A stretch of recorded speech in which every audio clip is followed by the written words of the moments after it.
Okay, hello everyone, and thank you for joining today's webinar, Coping with Grief and Loss During COVID-19. My name is Julie McGarry with the Yale Center for Emotional Intelligence. Today, I have the pleasure of introducing our presenters, Robin Stern, Associate Director of the Yale Center for Emotional Intelligence, Kari Olson, Program Manager for Ruler for High Schools, and Elisa Ladati, Program Manager for Ruler for Families and Partner Schools. Just before I turn it over to our presenters, I wanted to remind everyone that a recording of this webinar will be sent to all registrants within 2 business days, and to please add any comments or questions that you have throughout the webinar to the Q&A function or the chat function, and I'll be sure to have our presenters address them at the end of the presentation. And without further ado, Robin, the floor is yours. Thank you, Julie, and thank you for joining us today and moderating the chat room. Welcome, everyone. We are here today to talk about grief and resilience, and our goal is not to spend the hour steeping in the feeling of grief and loss, although it is all around us, but rather just to recognize just that. It's all around us. It's part of what we're living today, both the loss of human life, the loss of graduations, the loss of springtime, and anything else you might be feeling and thinking about. And we wanted to spend the time with you to give you some tools and strategies and information. As Julie said, and as I said in my sound check, I'm Robin Stern. I'm the Associate Director of the Yale Center for Emotional Intelligence, and I'm a psychoanalyst in private practice in New York and have been for many years. I had the opportunity to and the privilege to interview about 10 years ago, I guess it is now, many people who were impacted by the tragedy 9/11 in New York City, and I was living in New York City when that happened. These people were interviewed by a filmmaker, Jim Whitaker, and he, over the course of 7 years, interviewed many people and created a film that I wrote a companion book with Courtney Martin, a young journalist. And Courtney and I noticed that as the trade towers were being rebuilt in New York, or memorialized, and memorials were built to them, people were rebuilding their lives. And we studied not only grief, but the process of resilience and rebuilding and recovery.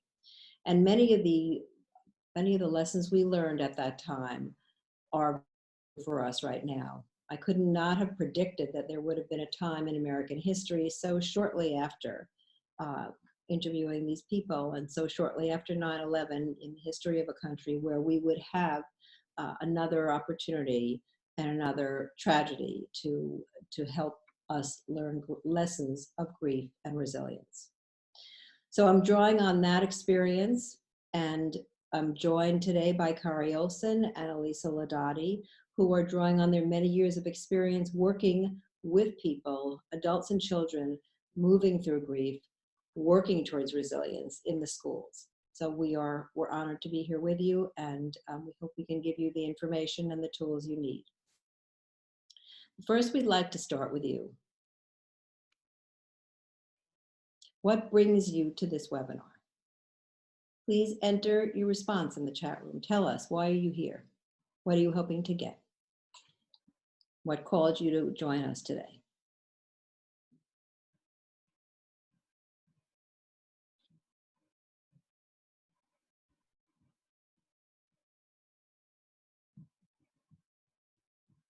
So many people are saying that they are here to support others, to support their schools, to learn more, to identify aspects of grief, to deal with my own grief. People are saying issues with children, reflecting back on their own losses. So thank you very much. And I want to remember to say that this webinar is likely to bring up feelings, and you can go deeply into your feelings if you so choose, or just witness them from a little bit of an emotional distance. If we're asking you a question like I just did, you want to tell us about your experience and you want to pass, feel free to pass. And if you have questions that don't get covered in the webinar, please feel free to reach out to one of us afterwards. We have our emails at the end. People want information. Thank you. This is a quote that felt very timely and important. And as you read it, I'll read it aloud. And once the storm is over, you won't remember how you made it through, how you managed to survive. You won't even be sure whether the storm is really over. But one thing is certain, when you come out of the storm, you won't be the same person who walked in. When you come out of the storm, you won't be the same person who walked in. How does this last line resonate with you? What about yourself is either deepening or changing as a result of going through this very difficult time? Please share with us if you'd like.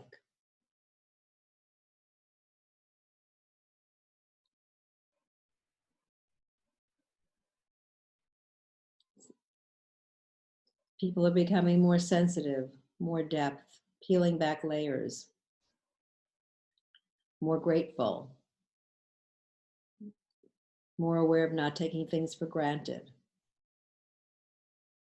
more consciousness, kinder, appreciating these small things, understanding more emotions, thinking about changing, more cautious. Some people are saying that they're more nervous now. Being aware of deeper aspects of yourself. So there's a range. People are grateful and people are scared. People are experiencing a lot of compassion and people are experiencing grief. Some people are being more optimistic. They're noticing that. Prioritizing relationships. It is a time where, because of what we're going through, suddenly the things that are really important become much clearer, and our want to balance our lives becomes clearer. Understanding their lives better, appreciating every day, a lot of gratitude, realizing the weight of the world. Thank you for your comments. We can move on. So, of course, those comments are a response to what's happening for us because of what's happening all around us. Just look at these numbers. Global cases of confirmed death. In fact, these numbers were updated this morning, and we want you to know, as you probably already do, that the numbers are constantly changing. More and more deaths. In the US alone, over 1 million cases, confirmed illness, and 79,000 deaths. Job losses, millions, school closures in 48 states, just 55.1 million students affected as of today. And it's pretty clear that these are the reasons that we're grieving. It's pretty clear that you will only have to open the newspaper, turn on the television, put your computer on, and you're seeing reasons all around that are making you stop and pause and reprioritize. And importantly, what we're looking at on this screen is the global condition and the national condition. But for each one of us, it's a very personal experience, especially those of us who have had traumatic loss because of the pandemic. You can go on, thank you. So from the Yale Center for Emotional Intelligence, we want to tell you, importantly, and please take this message home. Give yourself permission to feel all your feelings. Feelings that are unpleasant, feelings that are pleasant. The range of feelings that we all experience that we saw in the chat room already. Feelings of anger and anxiety, feelings of sadness and depression, feelings of contentment and gratitude when you have those, or joy and happiness at times that you are able to initiate that for yourself or bring yourself into those places. And Kari, tell us a little bit about the mood meter, if you will. Sure. Just want to introduce one of our tools, the mood meter, that can be used as a guide to think about and talk about our emotions. So you see in front of you the mood meter. It's based on the circumplex model of affect, and it defines emotions as having two dimensions, pleasantness and energy. On the mood meter, the horizontal or x-axis is pleasantness, our subjective, private mental experience. It represents how pleasant or unpleasant we feel from -5, the most unpleasant we've ever felt, to neutral, all the way to +5 as the most pleasant we felt. The y-axis is energy, how much physical energy is running through our bodies.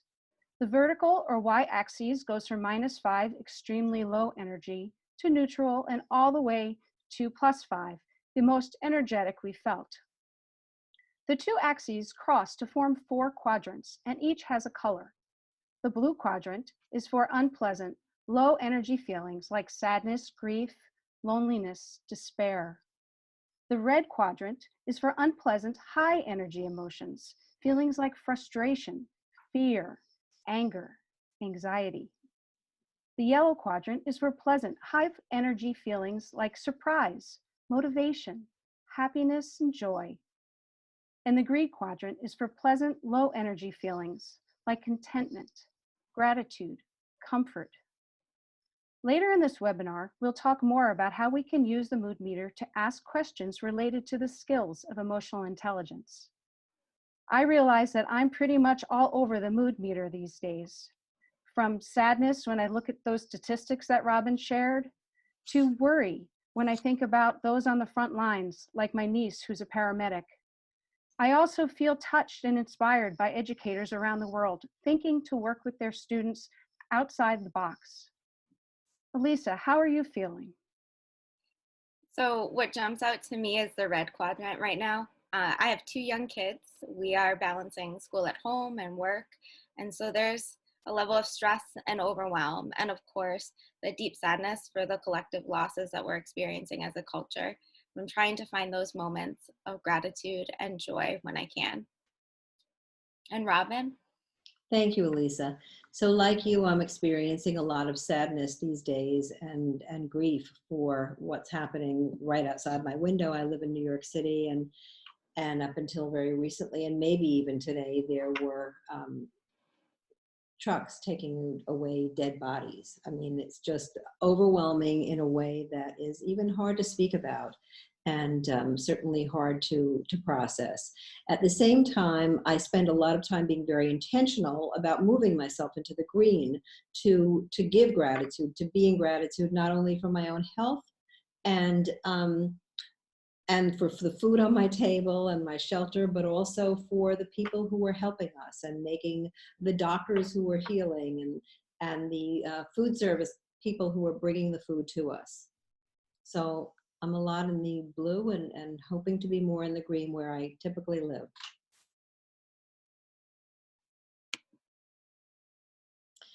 So talking about grief, I think it's important for us to understand some of the misconceptions about grief that have been popularized.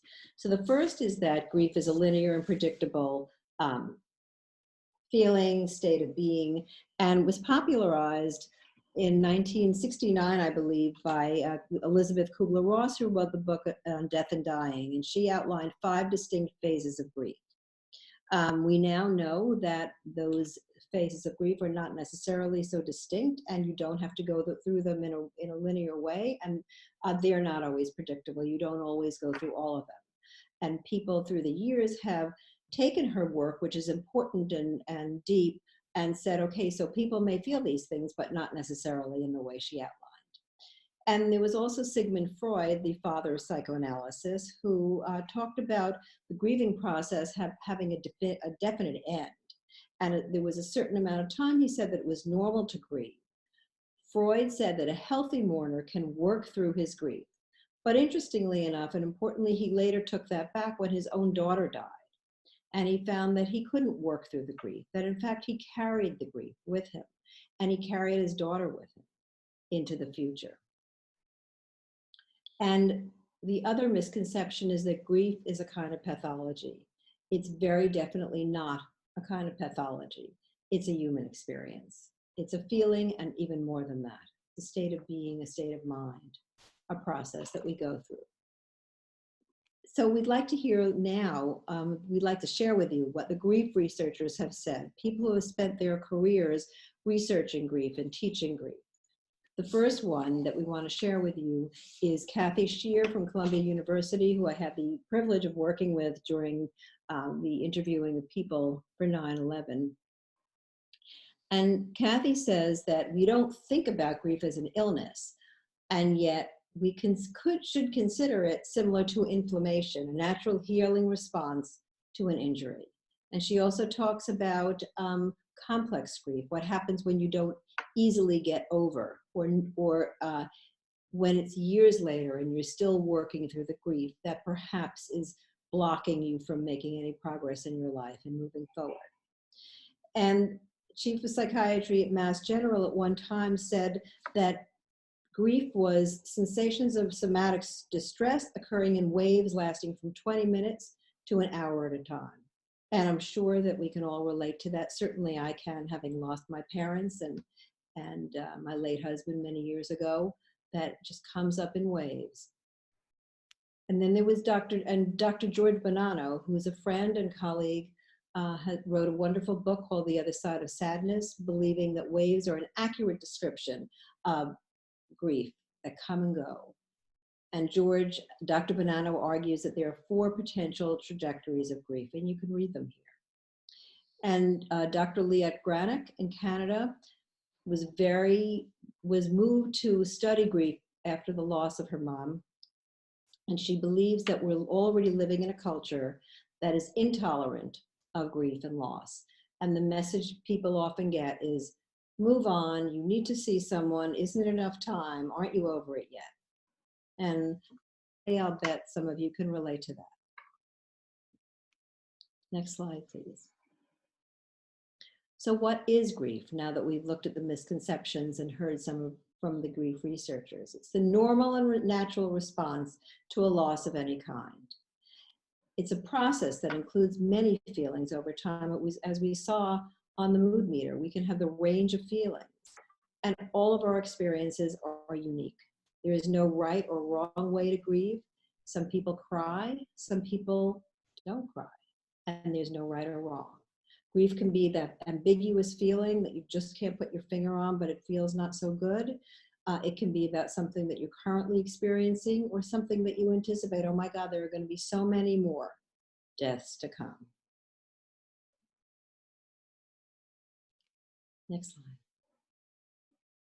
And the way we attend to grief is different depending on what we're grieving. So some people judge our grief. It's not, maybe I shouldn't be grieving for this.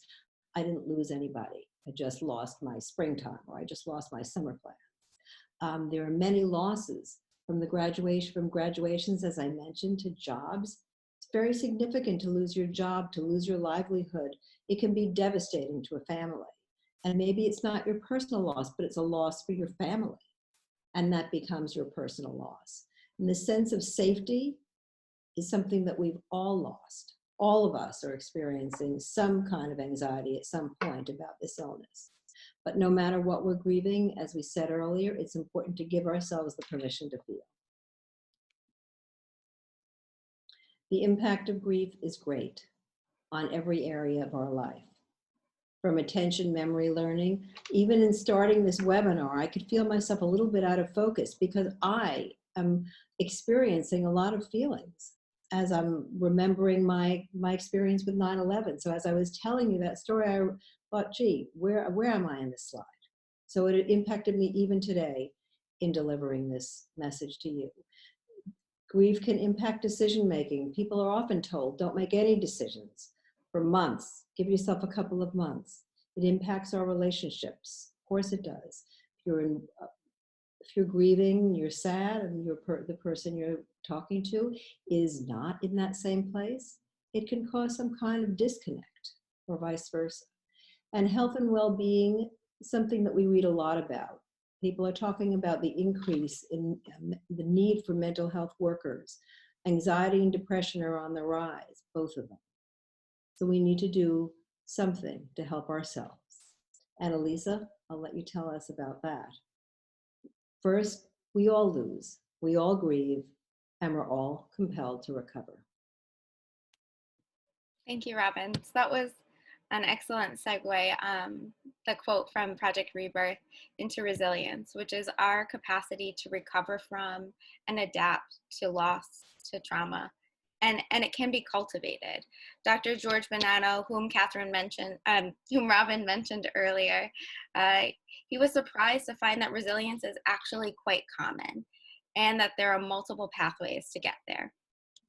So I'm going to take a few minutes to explore some of these pathways. The first one I'll talk about is resilience in our body. In many ways, it starts with taking care of our bodies, with self-care so that we have the resources to face each day. But I know myself, I'm guilty of often saying that I don't have time to get enough sleep. Most of us need 7 to 9 hours to function optimally, to get enough exercise, which gives us strength and strengthens our bodies and immune systems, and to eat the kinds of food that fuel our bodies. And in addition to self-care, we can practice mindful breathing, which are those slow, deep breaths that relax the body and activate the prefrontal cortex, or that part of the brain that's responsible for higher order thinking, so that we're calmer and better able to problem solve. Resilience in our mind in many ways is about our outlook. And our outlook is the way we think about ourselves, the world around us, and that has a huge difference and impact on our well-being and our resilience. Building resilience may mean noticing what's really important and reordering our priorities. You know, I see a quote often where it's somebody juggling, and it's not about keeping all of the balls in the air. It's about figuring out which ones we can let drop and which ones we can't. We're going to move forward with this tragedy and this crisis in our background. So how do we make meaning of that? How do we find our why as we keep moving forward? We all have some strength that brought us to this webinar and helped us move forward through other losses and other experiences of grief. Doctors Richard Tedici and Lawrence Calhoun found in the early 90s a phenomenon of post-traumatic growth, which is this positive transformation that people experience out of adversity and loss. Tedici says, and I'll quote him because he says it better than I could, "People develop new understandings of themselves, the world they live in, how they relate to other people, the kind of future they might have, and a better understanding of how to live life." Resilience in our relationships is about recognizing the power of love and social support. Our social network, our family, our friends, our coworkers can support us. When we surround ourselves with as many positive relationships as we can, being connected is healing. And it wouldn't be a webinar with the Center for Emotional Intelligence if I didn't spend some time talking about building resilience through emotional intelligence. It's our ability to be aware of our emotions, the emotions of those around us, and our ability to be smart about what we do with our emotion. That's the foundation for the other pathways of resilience. Be open to the range of emotions that you're experiencing. Recognize what we feel, understand, and skillfully manage those emotions. And we'll talk more about emotional intelligence throughout the rest of this webinar. So this was a brief introduction at this point. So reflecting, before we go to the next slide, reflecting on what Elisa just told us about building resilience in our body or in our mind and our outlook, and resilience in our relationships, and resilience through emotional intelligence that actually we're about to hear a bit more about. What do you need more of? You think about how you are taking care of yourself. What are you doing to be resilient, to move through this time? What do you need more of? Tell us, please. Connection. We all need more connection. Strength of support is really significant. Sleep, relationships, time with people. For many people who are isolated, and living alone, that connection feels like the most important thing in the world. And one of the things that I realized I didn't say, and is so important, that we are coming to this webinar, each of us from a very different perspective or vantage point. Many of us living alone, many of us living with family, many of us living with their partners, and the strain of living together in close quarters, in close confinement, in forced confinement, and also the strain of living alone, all bears on us very differently. And building resilience and focusing on working on ourselves can make all the difference. Thank you for that, Elisa. Thank you, Robin. So your pathway to resilience starts with you. So check in with yourself first. Grief is painful, so often we might jump to getting rid of it, trying to get rid of it before really understanding what we're feeling. But when we acknowledge our grief and all of the emotions that come with it, it can be soothing. But if it's not a place that you want to stay in, that's okay too. Give yourself permission to move away from your grief. And that could mean letting go of the things that we can't change or control, letting go of some of our expectations for ourselves or others, practicing gratitude, as we heard earlier, gratitude for the people around us and what we have, leaning on our social supports, and staying in the present. And I think, Robin mentioned earlier this anticipatory grief and a fear or a sense of grieving what we haven't yet lost. And I found for myself and for many of my students that one thing that's been helpful is grounding ourselves in the present using our senses. And one of those techniques was just kind of going through our senses. So for example, what are 4 things you can see, 3 things you can hear, 2 things you can touch, 1 thing you can smell or taste? And that brings us to the present moment.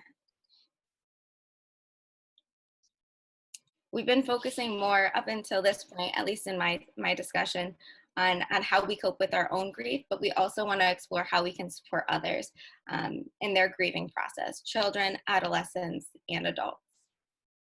For parents and caregivers and the other primary adults in their children's lives, they matter so much. Kids are primed to look towards trusted adults in times of crisis and uncertainty. And it's the presence of one caring adult that really can make all the difference.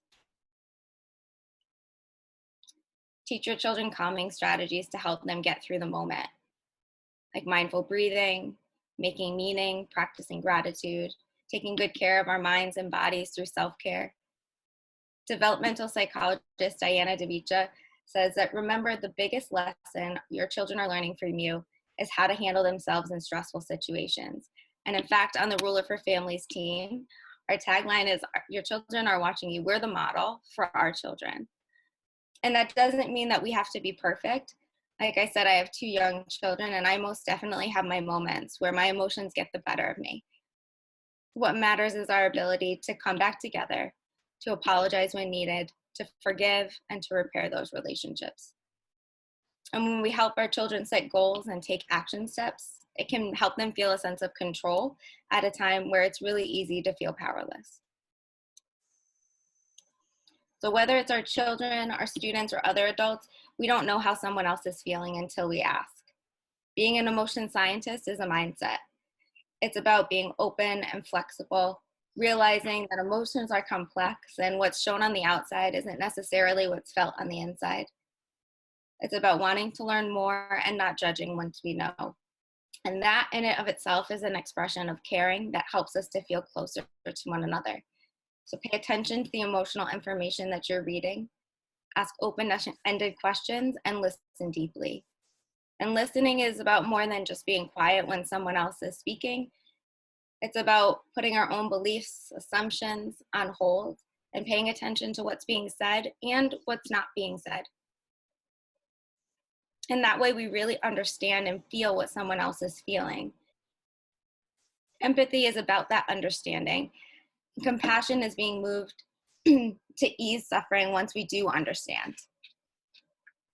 And that can start with having a conversation by asking questions, paraphrasing, digging deeper so the other person really feels heard and understood, and then perhaps is more open to support.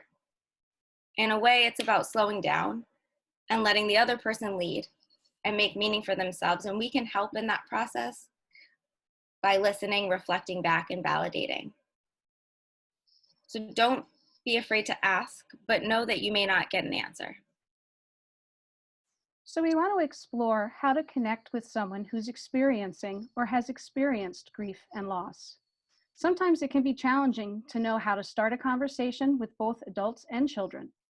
We find ourselves uncertain of what to say and how to start. It can be helpful to be intentional about setting a stage for that conversation.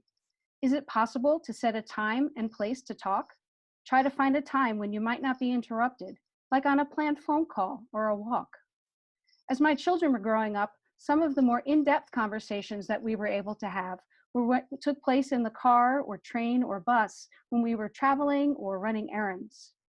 That strategy might not be possible right now in these days of staying home to stay safe. So think about those times when you and your children might be doing other activities that allow for conversation. Maybe it's time as you're doing laundry together, or when you're working on a puzzle or a game. For educators, maybe it's on that call that's scheduled as a check-in with an individual student. It's okay Sorry, to, I'm, yeah, I'm going to interrupt you because we're seeing in the chat room that there are people who are saying it's sometimes hard right now to set the stage. And yeah. it really is. And I think sometimes the stage is the kitchen table for everyone, right? And so you may have to steal a corner somewhere just to have that conversation. That's right. And know that it's okay to role play the conversation in your mind on how you want to start it. Sometimes these conversations can be challenging. So also consider, what strategy will you use for yourself if the conversation becomes challenging for you? Will you take a breath, have a positive thought to say to yourself, really focus on the other person? Sometimes it's helpful to think about that strategy beforehand. When you are able to have a conversation, we encourage you to bring yourself to calm and bring yourself to the present as you start that discussion. As Elisa mentioned, be that emotion scientist that's focused on the other person and what they're saying and how they're saying it. Be mindful of your own feelings throughout. That's when having thought of a strategy beforehand can be so helpful. So what are some ways to start a conversation about grief and loss? You might say something like, I'm sorry, so sorry to hear, for example, about the death of your friend. Do you want to talk about it? When talking with children or teens, maybe the conversation is about the loss of a high school or college graduation, or the cancellation of field day for your 8-year-old. Do you want to talk about it? At times, we can lead with, I don't quite know what to say, but I care about you. I'm here for you. If there's any way I can make this easier, let me know. Sometimes the person experiencing grief and loss might not know what they need right at the time, but we can let them know that we will be there for them. If you need a listening ear, I'm here also lets them know that you're with them. Let's also talk about the question that we used earlier in this webinar. How are you feeling? There may be times when you might not feel that it's appropriate to ask that question, maybe if you're at a funeral or someone's in the depths of their grief or tears. But when they are able to talk, asking them how they're feeling can open up a connection and a conversation. The mood meter that we mentioned earlier is a tool that we can use to talk about our emotions and ask questions related to each of the skills of emotional intelligence. The skills of emotional intelligence create an acronym of RULER when you consider the first letter of each skill of recognizing, understanding, labeling, expressing, and regulating our emotions. Recognizing our emotions enables us to consider where we are on the mood meter. How pleasant do we feel? How much energy is running through our body? Maybe at a time of loss, we're feeling in the blue quadrant, or more in the green, not too much energy, but varying amount of pleasantness. Perhaps we recognize we're in the red, unpleasant with high energy. Understanding our emotions invites us to ask ourselves what has caused us to feel this way. Sometimes the answer may be clear and seem apparent, but maybe there are multiple causes, and we might need to reflect more deeply on where our emotions are coming from. We can then move to labeling our emotions to identify the word that best describes how we're feeling. Can we name the word that we're feeling? Are there multiple words? When we experience grief and loss, the words we label may be in the blue, such as sad, exhausted, or hopeless. Maybe it's in the red, troubled, frightened, frustrated. Labeling that feeling allows us to consider how we're expressing our emotions, how we're showing this feeling to the world, and consider the way that we're expressing the feeling in our face, our body, voice, and actions. And is that helpful in the situation that we're in? That leads us to reflect on the final R of ruler, regulating our emotions. As we regulate our emotions, we ask ourselves, is the way that we're feeling helpful to us at this time? Do we want to stay in that feeling? Maybe even try a strategy to intensify it? Listening to music that matches our mood can sometimes have that effect. If not, what strategies can we use to feel less of that feeling and shift to feeling something different? Maybe it's time to reach out to a friend to establish a social connection. Maybe time for journaling or meditation. The strategies for regulating will really vary depending on what's helpful for you. Labeling that feeling before we decide how to regulate it is so important because the way we regulate one emotion, like discouraged, and the way we regulate another emotion, like loneliness, for example, might require different strategies. We can consider, what is our strategy for where we want to be right now? Do we want to give ourselves permission to sit in our grief? Or do we want to give ourselves permission to feel joy? The mood meter gives us a framework for talking about our feelings. It enables us to reflect, to decide on how we're feeling is helping us at the time, and to take control to regulate our feelings with strategies for either staying in that feeling or shifting. This tool can help us to open conversations with children and adults and gives us a common vocabulary to talk about emotions. Sometimes it can be challenging to find the words to talk with children about grief and loss. On the next slide, you'll see a story of a conversation between Winnie the Pooh and Piglet. Take a moment to read through this story, please.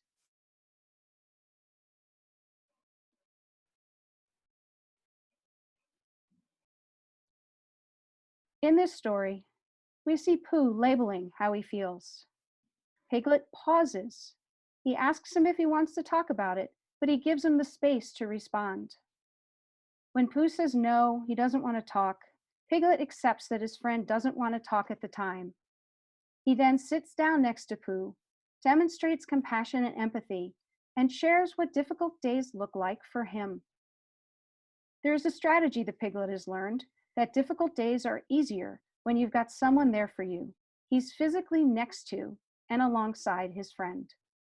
So this story can be used as a conversation starter with children or as a hopeful reminder to us all about how social connection can make a difference on difficult days.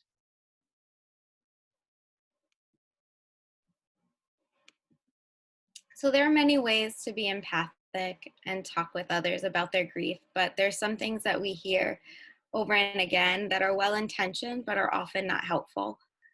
And so some things like telling others that you know exactly how they feel. There's no way that we can know exactly how someone else is feeling. Everyone's experience with grief is unique.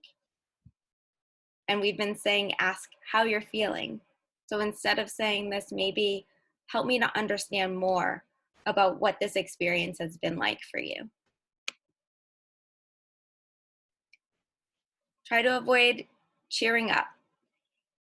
Grief is painful, and attempts to cheer up people or focus on the good things in life can communicate that it's not okay to talk about their pain. Avoid saying things like, at least they lived a long life, or think about the good things that you have. Really, any statement that starts with at least should be reconsidered. When we rank losses, like saying this loss is not as bad as another loss, we validate some and minimize other people's experiences. And that shuts down conversations. Why talk about our grief if we feel like it's going to be invalidated? Avoid comparing with your own losses when you're supporting someone else. Every loss is unique, and when we compare, it can leave others feeling that their loss is not as profound or important. And telling others what they should feel or do. Grief brings up so many different emotions at different times. So ask, don't tell. And Robin, I think you wanted to add this one at the end. Very definitely. Thank you. So as I said earlier, Dr. Liad Granick talked a lot about people telling her at the time she lost her mom, are you over it yet? Like, how can you get over it more quickly? And telling others that they should be over it is just you're imposing your timeline or your judgment about how someone else is experiencing their life on them. And we would recommend that you don't do that.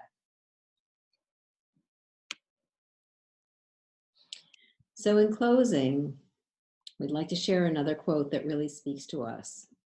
Grief is like an ocean. It comes in waves, ebbing and flowing. Sometimes the water is calm and gentle, and sometimes it is overwhelming. All we can do is learn how to swim, by Vicki Harrison. So thank you very much for joining today. We hope that it was informative and a space to have your own feelings and to think about this time in your life, in our lives, when grief is all around us. And thank you for swimming with us through this space. Please contact us if you have any questions. Our emails are on the bottom. And we'd be happy to hear from you and answer any questions that we can or refer you to someone who can. Thank you very much. Thank you, Robin, Kari, and Elisa. Thank you so much for sharing your insights on this topic. We do have a few questions from our audience, and I invite people to continue to share those through the Q&A feature. It's a little bit easier to organize questions if they come through Q&A rather than chat, but I have been collecting questions. And so I will start with one that I think is interesting. How can we handle social distance boundaries with loved ones and friends to offer support, as different people have different comfort levels and definitions of social distancing? I'll take that, and then Kari and Elisa, feel free to jump in. I think it's not only a question of the moment, but it's going to be a question of the future. That I think in getting together with somebody, whether it's for a conversation or for an in-person, appropriately socially distant conversation, agreeing on what it means to be socially distant is important, so that you're managing expectations on both sides and letting somebody know in the most compassionate and kind way you can, I really want to be here for you. At the same time, it's important to me to observe social distancing. So here's what I can do. Letting people know what you can do will let them know how to adjust their expectations. And if you reach out to somebody by saying, what can I do for you? How can I support you? Well, you can give me a hug. I'm sorry, I really wish I could give you a hug, but I really can't do that now because to protect my own health, I'm managing my relationships with social distance, and it looks like this. Other ideas, Kari, Elisa? I mean, I think something that just jumps out to me is, and I'm not sure where I heard it, but I've been trying to integrate this into my language, and instead of saying social distancing, physical distancing, because I still want to be socially connected, but I'm going to be really specific with what that means in terms of the physical distance I put between myself and people that are not living in my home with me. And so I just think that even in the way that we talk about it can be an important distinction to make. I still want to be socially connected to you. And this is what I can do, as you said, Robin, but this is what it looks like for me. It's that physical distance between us to keep myself and you safe. I love that. Thank you. And our participants love that too. there's a lot of ways to start that conversation about physical distancing, or as you're starting to engage with others, what's in that distancing that's important to you. Again, as we mentioned, practice it, because you might say it in a way that's unique to you. Maybe there's something that is can be one of your lines that you use as you go along. Practice it, use it, and have it be that starter of a conversation so that you can both be comfortable at the start. And also give yourself permission to make mistakes. It didn't come out right. Let me try that again. Mhm. That's a really human condition, is that, and I'm doing it as we do this webinar, is to fumble over my words and want to try to say it a little differently. And that's okay too. It's what makes us human, and it brings that sense to that conversation and interaction. And the back and forth, I think, is important, as we're all saying that this is what would be comfortable for me.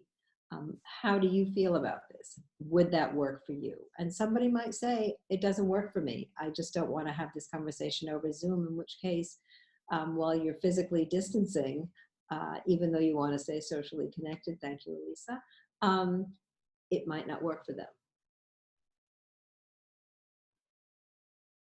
Thank Any you. other questions, Julie? Yeah, we do have lots of questions that are coming in. We have a couple questions that are related. A couple people asked if you could spend just a moment revisiting some of the strategies that you had shared for managing grief. I think we can start there, and then I'll go to some other questions. In terms of the pathways for resilience? Mm-hmm. Sure. So I think there are so many, and actually I want to just point out too that Robin and Nikki did an excellent webinar just on strategies promoting resilience that goes in more depth, and that's available on our ycei.org website, and you can listen to a recording of that. But certainly I can go into and explore a little bit more about the strategies of the mind, of the body, of our relationships. So we talked about really the basics of self-care, the quality and quantity of sleep, exercise, eating a balanced diet, as much as that's hard right now, and giving ourselves forgiveness when we mess up. But food really what fuels our body. And also I spent a second on mindful breathing, because it is something that resets our nervous system and gets that higher order thinking part of the brain back in control. And I think a point to make on that is that it's regular practice of mindful breathing that helps us to call upon that strategy when we need it, when there are times that are emotionally charged and emotionally intense. And resilience in our mind, I talked about our outlook. So finding one thing perhaps to be hopeful about or optimistic about in the future. It can be hard in the moment, but there might be one thing that you can identify that's really specific. I also talked about making meaning out of a situation, and in part that has to do with the story we tell ourselves about what we're experiencing, and we call kind of looking at something in a different way, positive reappraisal or reframing.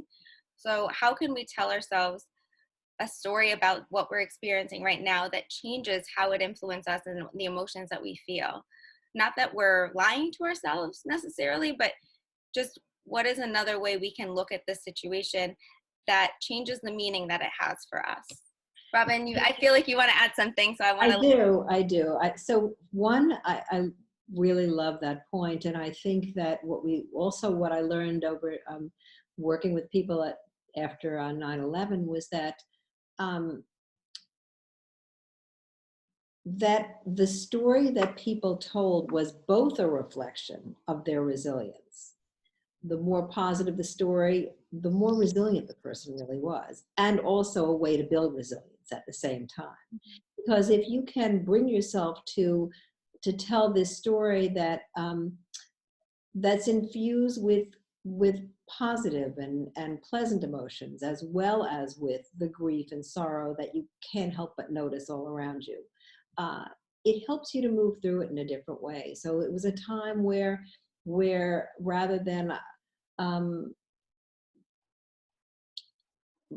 my son lost his graduation, or we lost a friend and it was really terrible. It was those things. And also, what else was it? It was a time where I learned the value of friends in my life. It was a time that I learned that going forward, I want to celebrate those occasions even more. So that's what I wanted to add.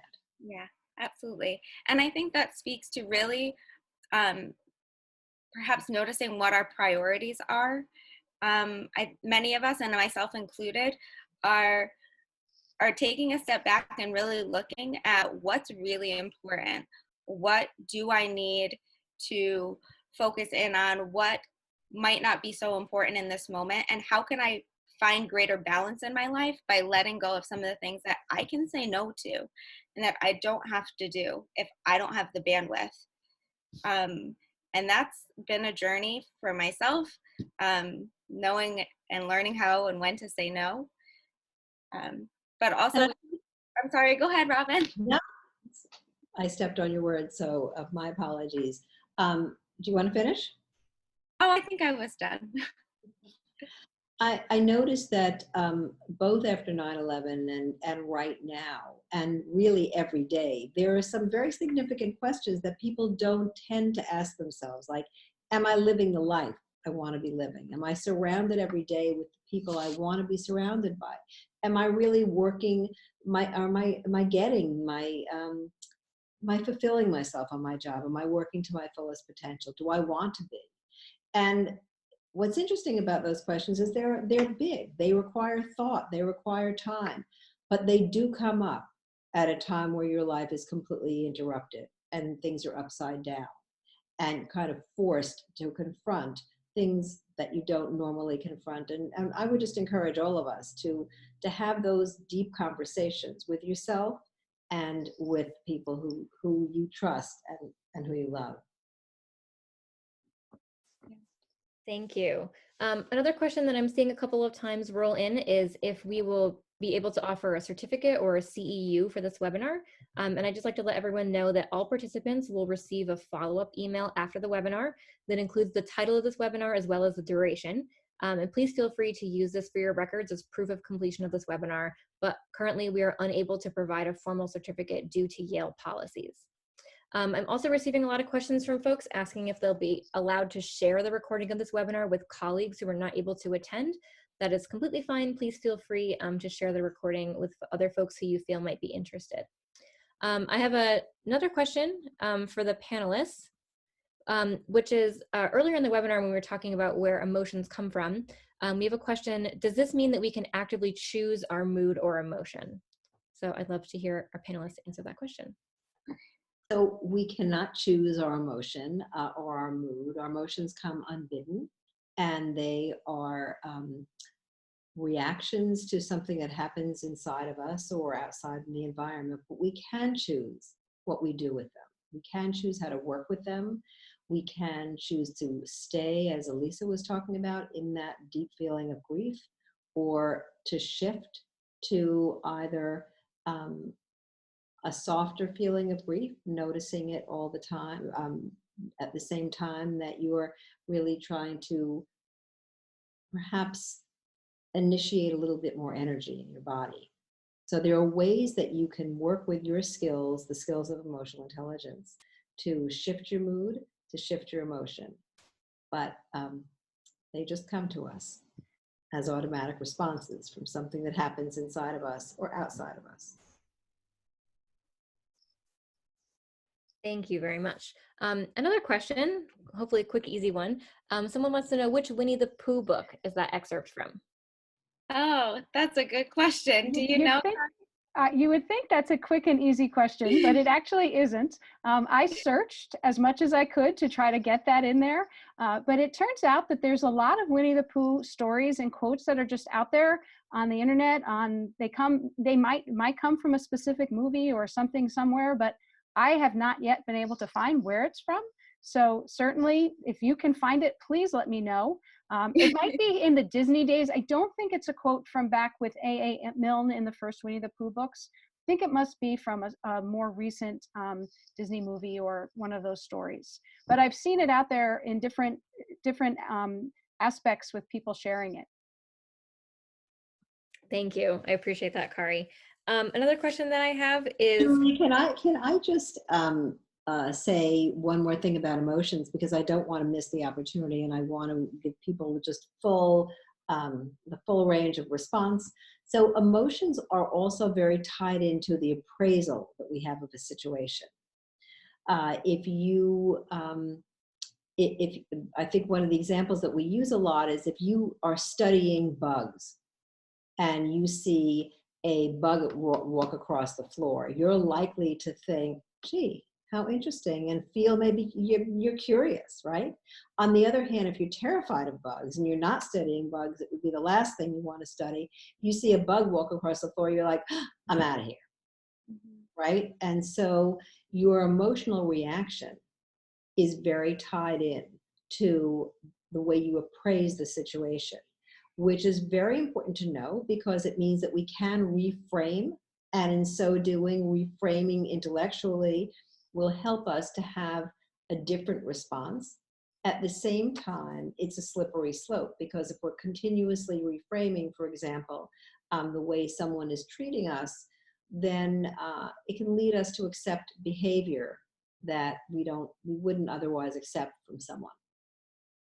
So I hope that whoever answered that question, asked that question, I hope that was a fuller answer. Thank you, Robin. I think that's a great clarification. Another question that I have is, how can we have these conversations with students or adults who are not familiar with the use of the mood meter, maybe because they are not at a ruler school or they haven't been trained? We know that not all families and students have had the same exposure to practicing and understanding using ruler. I think that what you can start with that question of how are you feeling, and then do a simple, a kind of a quick explanation of showing the 4 quadrants. Elisa, I know it just recently did a webinar on how to use the mood meter at home with your families. There can be just a quick understanding, especially with children, about each of the 4 quadrants and what initial words might be in those. And then kind of, even if you start the question with how pleasant do you feel, and start with that and how much energy, and then get yourselves to the question of feelings and labeling that feeling. You don't have to have an experience with the mood meter beforehand to be able to answer those questions. And I would say that I find that it's pretty quick for people to catch on. I have a 2-year-old and we're working on just linking one emotion word to each quadrant. So angry for red, happy for yellow, sad for blue, calm for green. And I explored that in the webinar that Kari mentioned, and that's available on yci.org as well. There's a recording there that's publicly available. Thank you. Thank you. And I think we'll probably have time maybe for just one more question. Great. So I would love to hear, we have a couple of people that are asking about, folks who live alone or maybe having a hard time feeling connected due to the physical distance that Elisa mentioned that is required of us. This is sort of an amalgam of a couple of different questions. So folks that are alone, or maybe, everyone in the house is busy and we're not feeling like we can spend as much time with our children as we want, or we're just by ourselves. Or we're trying to support someone knowing that we can't be physically near them. Any thoughts or suggestions or strategies for a situation like that?